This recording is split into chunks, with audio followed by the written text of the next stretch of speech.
Anti-HBs. Antibodies to hepatitis B surface antigen. Today we'll explore anti-HBs, the antibody that indicates immunity to hepatitis B. Let's take a look. Antibodies to hepatitis B surface antigen. Anti-HBs.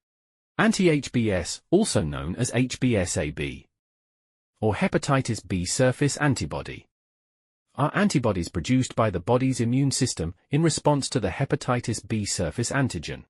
How do hepatitis B surface antibody develop? Anti-HBs antibodies are primarily IgG-type antibodies. They are produced by two ways.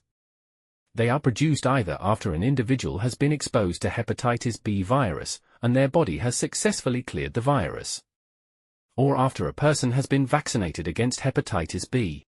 A positive anti-HBs test result indicates that the person is likely immune to hepatitis B virus, and is not at risk of becoming infected. What does it indicate? It indicates immunity from hepatitis B virus infection, either through recovery from natural infection by hepatitis B virus, or by vaccination against hepatitis B virus.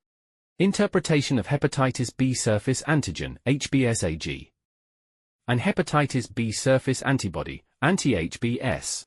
Active infection. In an ongoing hepatitis B infection, whether acute or chronic, the HBsAg is positive and anti-HBs is negative. Recovery from infection. When the body has recovered from hepatitis B infection, HBsAg is negative and anti-HBs is positive. Vaccinated. When a healthy person, with no past history of hepatitis B, gets vaccinated against hepatitis B, then HBsAg is negative, and anti-HBs is positive. In conclusion, hepatitis B surface antibody is the key marker of immunity.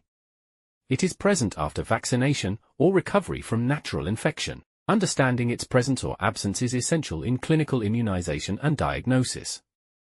Stay tuned for more insights on other hepatitis B markers. And thank you for watching.